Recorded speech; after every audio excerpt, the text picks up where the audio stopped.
Assalamualaikum warahmatullahi wabarakatuh. Salam sejahtera. Sebelum kita mulakan satu penerangan pada berkaitan properti ataupun tanah pada hari ini, kita mulakan dengan bacaan umum kitab Al-Fatihah. A'udzubillahi minasyaitonirrajim. Bismillah. Alhamdulillah. Rahmanirrahim. Iyyaka na'budu wa iyyaka nasta'in. Shiratal ladzina an'amta 'alaihim ghairil maghdubi 'alaihim. Amin ya rabbal alamin. So kita mohon kepada kehadrat Allah SWT supaya Allah SWT jauhkan kita daripada musibah yang menimpa pada ini. Bismillahirrahmanirrahim. Alhamdulillahirabbil alamin wassalatu wassalamu ala asyrafil anbiya'i wal mursalin sayyidina Muhammad wa ala alihi washabbihi ajmain. Bismillahilladzi la yadurruhu ma ismihi syai'un fil ardi wa la fis samaa'i wa huwas samii'ul 'aliim. Bismillahilladzi la yadurruhu ma ismihi syai'un fil ardi wa la fis samaa'i wa huwas samii'ul 'aliim. Bismillahilladzi la yadurruhu ma ismihi syai'un fil ardi wa la fis samaa'i wa huwas samii'ul 'aliim. La ilaha illa anta subhanaka inni kuntu minaz zalimin. La ilaha illa anta subhanaka inni kuntu minaz zalimin. La ilaha illa anta subhanaka inni kuntu minaz zalimin. Rabbana atina fid dunya hasanah fil akhirati hasanah wa qina adzabannar. Sallallahu alaihi wasallam Muhammad wa ala alihi washabbihi wasallam. Alhamdulillah rabbil alamin. Alhamdulillah amin amin ya rabbal alamin. Okey, pada petang ni semoga saya kenali saya dulu. Okey, saya Al-Zuhari bin Hasan daripada Kajang. So saya adalah ejen tanah daripada MN Associate. Nombor pendaftaran REN saya adalah 30137. Okey, pada ini saya nak terangkan sedikit berkenaan dengan proses pembelian tanah untuk membantu saudara-saudari semua daripada untuk merancang pembelian tanah ataupun musim-musim sekarang ni. Daripada ni, at least kita berkongsi ilmu berkaitan dengan tanah pada hari ini. Jadi sebelum tu saya nak maklumkan yang berkenaan dengan ejen tanah. Ejen tanah adalah ejen yang berdaftar dengan lembaga pentaksir, lembaga penilai pentaksir dan ejen tanah Kementerian Keuangan Malaysia ataupun di Badan Kanun lah sebenarnya. Tapi dia tidak mendapatkan maksudnya dia hanya ada funder sendirilah maksudnya.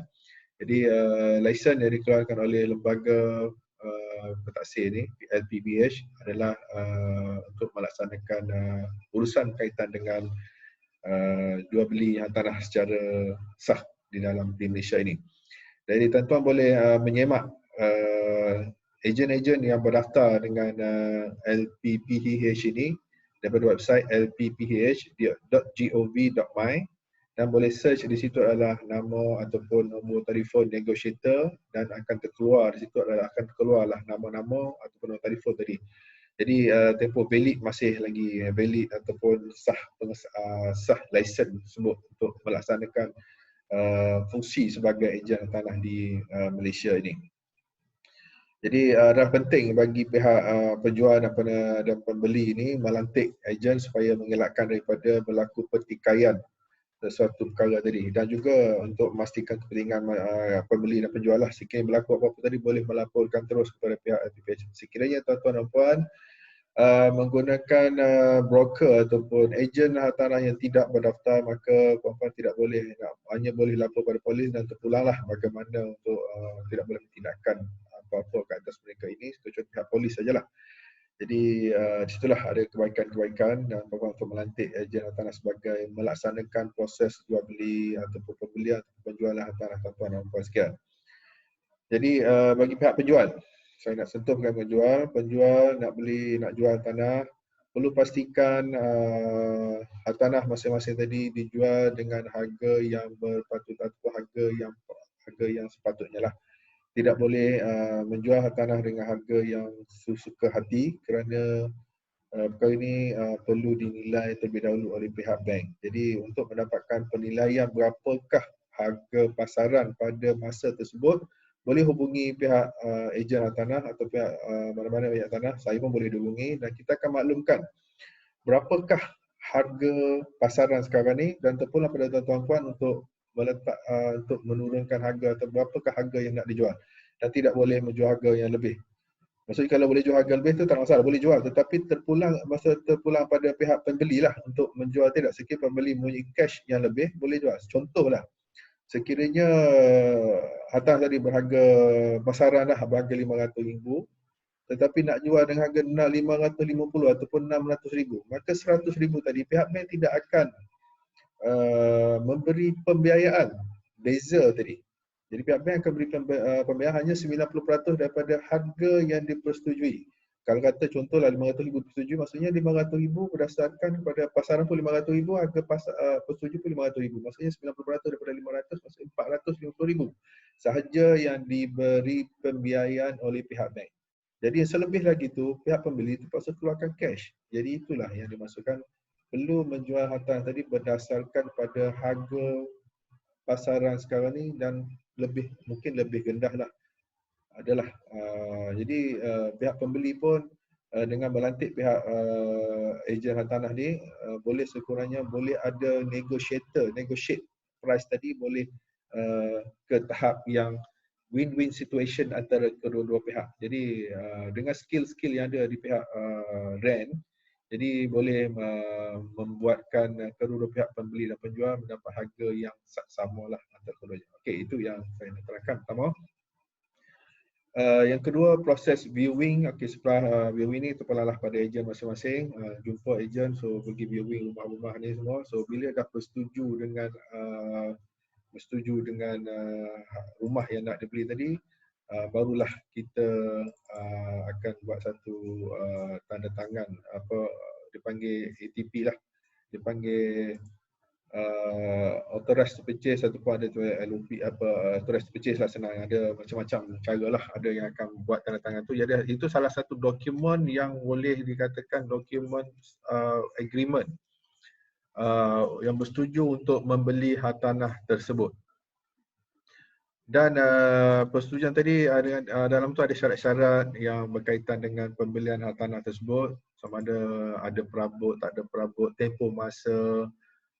Jadi di situ semua akan dinyatakan dalam borang ATP tersebut.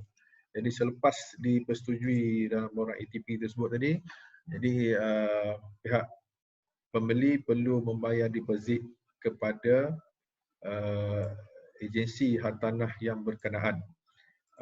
Yang membuat ni lah. Jadi di situ tadi agensi hartanah beli bayaran kepada agensi hartanah dan tidak bayar kepada rent yang berkenaan. Maksudnya bayar pada agensi hartanah. So agensi hartanah tu yang pun dilantik oleh ni. Jadi di sini adalah satu untuk pastikan bayaran dibuat kepada agensi hartanah, bukan kepada rent secara tunai. Dan rent tidak boleh menerima wang tunai daripada pihak pembeli. Itulah keselamatan yang perlu kita perlu maklumkan. Kerana ada kes-kes tentu yang dibayar kepada ejen dan ejen cabut lagi, dan makanya pembeli tak boleh nak cari lagi, dah hilang entah ke mana. Jadi itu yang perlu kita pastikan melantik ejen tanah tadi. Okey, di sini saya letakkan satu skrin di sini. Kita share skrin ni untuk saya terangkan berkaitan dengan proses pembelian di sini. Okey, pertama sekali selepas bayaran ATP telah dibuat, bayaran perlu dibuat kepada pihak stakeholder, agensi stakeholder tadi, untuk pastikan dalam masa proses loan tadi dipegang oleh. Jadi bayaran ATP, bayaran deposit booking biasanya pihak rent akan minta sebanyak 3% daripada harga yang dipersetujui. So 3.1% silap 3% adalah maksimum agency fee yang ditetapkan mengikut peraturan, dan 0.1% adalah SST yang dikenakan oleh pihak kerajaan. Okey, itu untuk makluman daripada pihak ni. Dan ini ditanggung oleh penjual, bukan pembeli. So ini penjual yang perlu tanggung 3.18% ini. Bayaran 3.18% ini booking yang dibayar oleh pembeli kepada pihak penjual. Okey, seterusnya dibayar kepada stakeholder ni, kepada agensi masing-masing lah. Okey, seterusnya selepas buat bayaran kepada agensi masing-masing, pembeli perlu menyediakan dokumen untuk kita buat untuk pihak rent untuk masukkan permohonan pembiayaan kepada pihak bank dalam masa 3 hari ni. Ini tetapkan 3 hari ni bergantung pada lah. Untuk cepat lagi bagus lah. Kalau boleh siap 1 hari lagi bagus, 2 hari lagi bagus. 3 hari atau 4 hari lah. Jadi kita untuk mengelakkan daripada kelewatan untuk masuk untuk hantar permohonan kepada pihak bank. Jadi okey, selepas hantar pada pihak bank, kita akan hantar biasa satu atau dua bank lah, atau tiga biasalah itulah untuk ni, dan kita akan uruskan semua ni. Dan seterusnya selepas sekiranya pembiayaan tadi diluluskan, maka kita akan teruskan dengan proses membuat perjanjian jual beli antara penjual dan pembeli dan penjual, iaitu SPA. Dan sekiranya pihak bank tidak meluluskan pembiayaan tersebut, maka duit 3.18 ini akan dipulangkan balik semula kepada pihak pembeli. Sepenuhnya, tidak ada potongan apa-apa sekiranya loan tidak diluluskan. Okey, saya bagi terus. Okey, sekarang ni bila dah sign SMP dalam masa tempoh 21 hari daripada tarikh sign ATP tadi, so kena, maksudnya pada masa SMP ditandatangani, pembeli perlu bayar lagi 6.80% kepada lawyer sini sebagai stakeholder untuk memastikan transaksi tadi adalah berjalan lah. Jadi ada juga di sini yang tak mampu untuk bayar 6.82% dan dimaklumkan untuk pengeluaran EPF. Ini perlu dimaklumkan dalam semasa pembelian tadi dan dinotedkan dalam ATP tadi, dan pihak penjual bersetuju dengan apa untuk membayar 6.82% tadi. Ataupun lain-lain kaedah lah, ada macam-macam kaedah kita gunakan terpulang pada persetujuan antara pembeli dan penjual tadi. Dan ada juga yang bayar cash, so ada cash, ada keluar EPF, dan ada yang ini yang proses-prosesnya. Jadi perlu persetujuan. Ini secara basically inilah, tapi kalau di luar daripada sini boleh berhubung dengan RAN untuk kita bincang lebih lanjut lagi yang tak di-coverkan di sini. Okey. So selepas selesai saya tanda tangan SMP tadi, maka proses ni akan di-handoverkan kepada pihak lawyer. Maksudnya daripada part agent tadi telah selesai di sini, dan di sini akan di-handoverkan maksudnya pihak lawyer akan mengambil alih proses seterusnya. Okey. Untuk makluman juga, sini saya nak terangkan kerana kos kepada buyer. Okey, kos pada buyer pertama sekali SMP lawyer ni, SMP dengan stamp duty. So ada stamp duty di sini, sekiranya ada inilah ikut peraturan semasa lah, ada yang 500 bawah tu ada diskaun sikit, yang 300,000 tu ada dikecualikan. So itu first home buyer punya ni adalah pengecualian kerajaan, itu kan kerajaan dari masa ke semasa. Yang kedua, untuk yang rumah secondary ataupun subsale, valuation fee perlu dibayar oleh pembeli. Dan ketiga adalah loan agreement, perlu dibayar oleh ini. Jadi tiga kos ni perlu diambil kira yang boleh ni, dan biasanya kos yang ada bank yang akan mengambil membiayai kedua-dua kos ni akan dibuat tambahan dalam loan yang dibuat. Contoh dalam loan tadi ada buat tadi, pinjaman tadi 450,000, ditambah valuation fee dengan loan agreement tambah lagi dah dalam lebih kurang 10,000. So maksudnya ada 460,000 loan yang diberikan kepada pembeli tersebut, tambahan kepada tersebut. Tapi SPA ni tidak ada finance daripada pihak bank. So ini kena ditanggung sepenuhnya oleh pihak penjual lah, oleh pembeli lah. Okey, kos kepada ini buyer Okey, ni kos kepada vendor, penjual lah. Kepada penjual ni pertama sekali adalah lawyer fee, ada sikit lah yang dikenakan. Sekiranya melantik berkongsi lawyer dengan pembeli, ada charge yang dikenakan untuk dischargekan title dekat pejabat tanah tadi. Dan kos yang kedua adalah RPGT yang dibayar ke atas keuntungan hartanah yang dibuat daripada hasil penjualan tanah tersebut akan dikenakan RPGT, iaitu 30% bagi 3 tahun, dan tahun keempat adalah 20%, dan tahun kelima 5%, dan tahun keenam dan seterusnya adalah 5% daripada keuntungan tadi. Dan keuntungan tadi adalah dikira berdasar kepada harga belian, tolak harga jualan tadi ditolak pada harga belian, dan tolak kos-kos yang berkaitan dengan capital punya expenditure. Capital expenditure ni contoh macam kita buat pembaharuan ataupun kita buat satu renovation rumah tadi, boleh diambil kira dalam untuk menolak RPGT tadi, keuntungan kita di kekurangan. Jadi tuan-tuan dan puan penjual rumah tadi ataupun penjual ataupun pemilik rumah tadi perlu memastikan rekod-rekod ataupun resit-resit yang berkaitan dengan renovation rumah disimpan. Kalau satu hari nanti kemungkinan nak dijual rumah, so boleh ditolak sebagai keuntungan tanah. Kalau dulu kita tidak dikenakan selepas tahun ke-5 tu, ke-6 tu tak kena cukai. Tak apa dah lepas, tapi setahun ni sekarang ni dia kenakan cukai 5%. Jadi situ pun kita boleh tolak sekurang-kurangnya, ada tolakan di situ. Okey, itu secara sepintas lalu yang saya maklumkan proses ni. Okey, ini part ni dah selesai. So bila part ni dah selesai, diserah pada lawyer. So lawyer akan mengambil masa untuk memproseskan permohonan ini untuk buat transfer title tadi. So adalah prosedur yang dilaksanakan oleh lawyer sepanjang tempoh.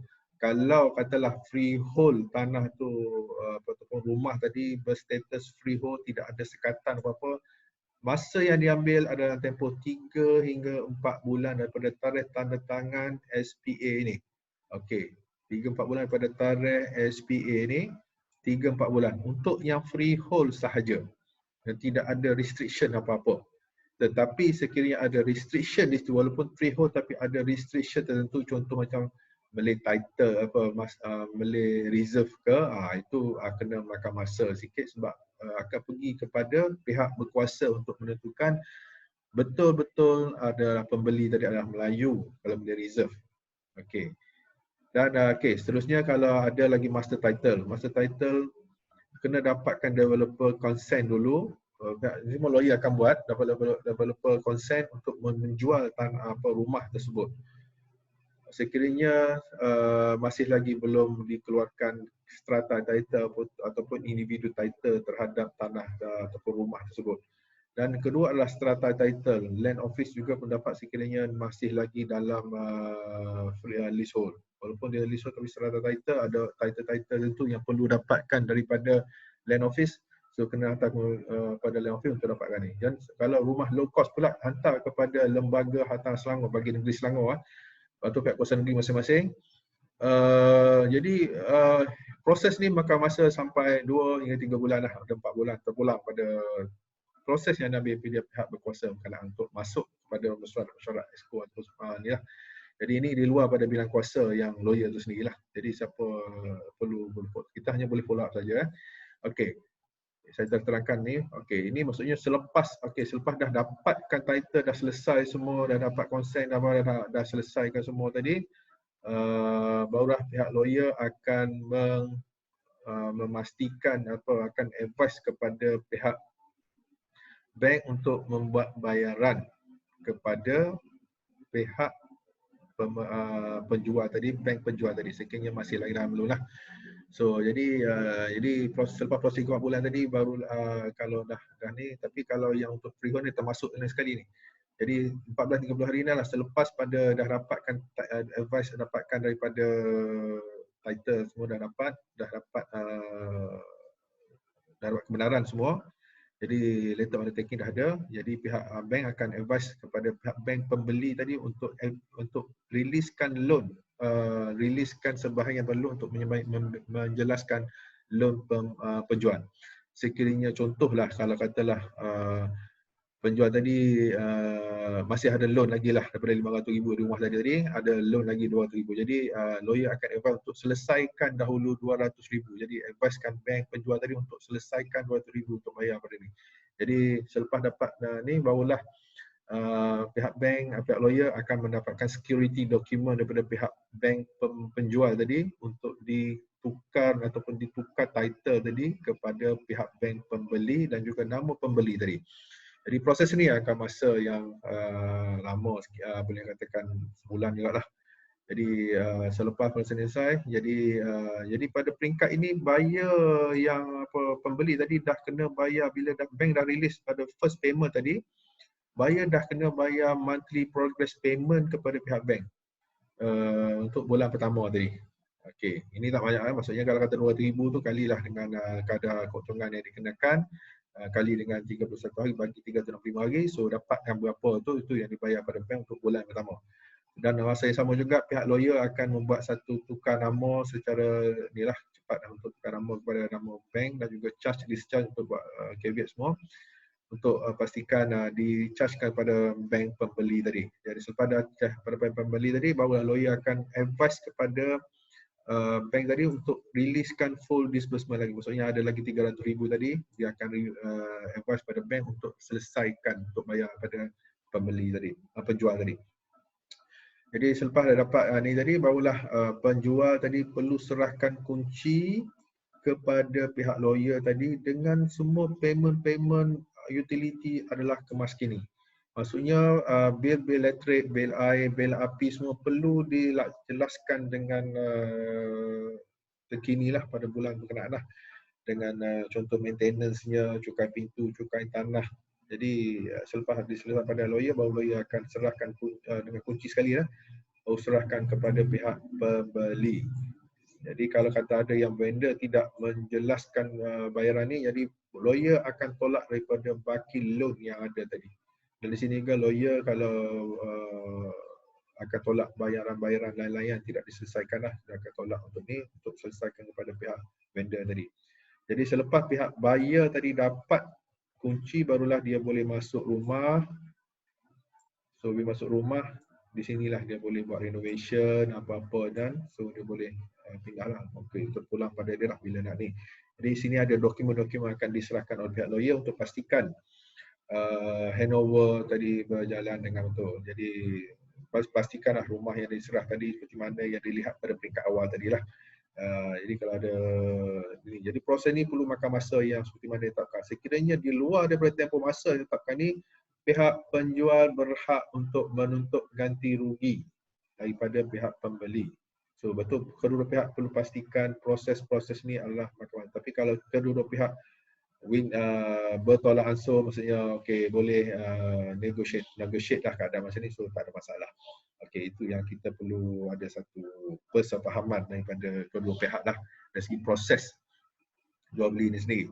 Jadi itulah proses-proses yang perlu dipastikan di kedua pihak, yang perlu dipahami untuk mengelakkan daripada apa-apa yang kita tak pastilah yang berlaku pada masa depan. Jadi ini saya terangkan dalam keadaan yang lebih jelas. Okey, ada sedikit berkenaan dengan property leasehold ni. Okey, leasehold tadi ada di property ni ada satu lagi yang kebanyakan penjual rumah ni ataupun pemilik rumah yang title telah keluar tetapi masih lagi belum, especially apartment.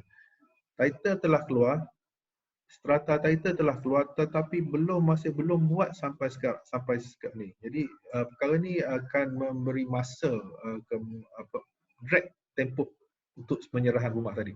Kerana bila daripada masih lagi title tadi masih lagi pegang oleh developer, jadi sedangkan strata title telah keluar ataupun individu title telah keluar tapi belum buat. Dan bila belum buat tadi, maka proses tu makan masa 2-3 bulan untuk buat tu. Jadi bila nak buat tu dia akan drag, dia akan beri tempoh masa yang drag di sini. Dia akan tambah lagi di sini. Jadi itulah perlu owner atau pemilik rumah perlu pastikan bahawa sekiranya strata title telah keluar ataupun individu title telah keluar, sila buat dengan segera untuk memudahkan proses seterusnya. Begitu juga dengan proses pewarisan harta. Sekiranya proses ini tidak dibuat sehingga berlaku kematian, maka adalah waris akan menyebabkan kelewatan dari segi proses menuntut harta pusaka tadi. Kerana pihak pejabat pusaka kecil akan keluarkan letter of administrator sahaja. Dia tidak akan keluarkan pembahagian seperti mana ikut hukum faraid tadi. Jadi ini perlu dipastikan owner ataupun pemilik perlu pastikan sekiranya telah ada individu title, buat segera supaya memudahkan urusan pada masa akan datang.